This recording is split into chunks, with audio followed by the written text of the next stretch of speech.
आज बन रहा है खड़े मसाले का गोश्त बड़े ही इजी तरीके से। बिस्मिल्लाहिर्रहमानिर्रहीम, अस्सलाम वालेकुम। चलो जी फटाफट इंग्रेडिएंट देख लें। ये तकरीबन हमारे पास आधा किलो गोश्त है, बीफ है, ये आप मटन भी ले सकते हैं। एक बड़ा प्याज है जिसके स्लाइसेस काट लिए हैं। एक बड़ा टमाटर है जिसको आप जैसे मर्जी काट लें, जैसे आपका दिल करे। तकरीबन एक कप दही है। और उसके बाद हमारे पास है 1 टेबलस्पून जिंजर गार्लिक पेस्ट, अदरक लहसुन का पेस्ट। फ्रेश फ्रेश कितना ज़बरदस्त लग रहा है। साथ ही हमारे पास है 1 टीस्पून सूखा धनिया पाउडर, 1 टीस्पून ज़ीरा और काली मिर्चें दोनों मिला के पीसी हुई, ठीक है।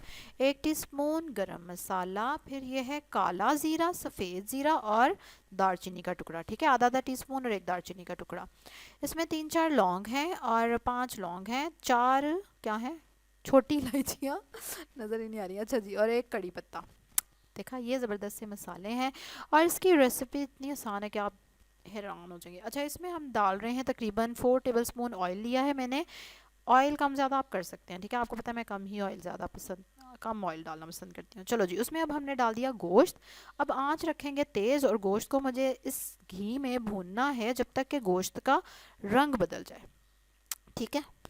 ये देखें, गोश्त का कलर अब चेंज हो गया और अब हमने क्या करना है, जितने मसाले मैंने आपको दिखाए ना वो सारे आपने डाल देने हैं। उसमें मैंने आपको नमक मिर्च और हल्दी नहीं दिखाई थी लेकिन वो भी डालनी है।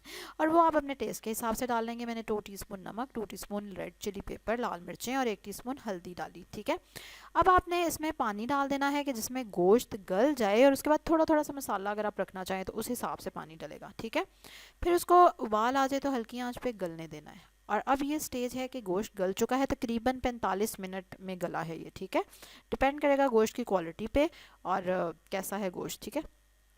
अब ये देखें, अब इसमें मसाला खड़ा है क्योंकि ये खड़े मसाले का गोश्त है। इसको आप एज इट इज़ भी खा सकते हैं और इसकी ग्रेवी थोड़ी सी कम और भी, मतलब पानी थोड़ा और सुखाना है तो वो भी सुखा सकते हैं, जो कि मैं सुखा रही हूँ। मतलब मुझे थोड़ा सा इसको और खुश करना है। और इस ये है परफेक्ट कंसिस्टेंसी। और उतार लिया मैंने चूल्हे से गोश्त और ज़बरदस्त सा खड़े मसाले का गोश्त देखें रेडी हो गया कितनी जल्दी से। बड़ा ही खुशबूदार और जायकेदार ये गोश्त बनता है। ज़रूर आपने ट्राई करना है। फटाफट से लाइक करेंगे मेरी वीडियो को, सब्सक्राइब करेंगे मेरे चैनल को अगर नहीं किया हुआ। कल एक और ज़बरदस्त रेसिपी के साथ आपसे मुलाकात होगी। अगर आप कोई और अपनी पसंद की रेसिपी मेरे से बनवाना चाहते हैं तो आप ज़रूर कमेंट्स में बता सकते हैं। चलो जी, अल्लाह हाफिज़।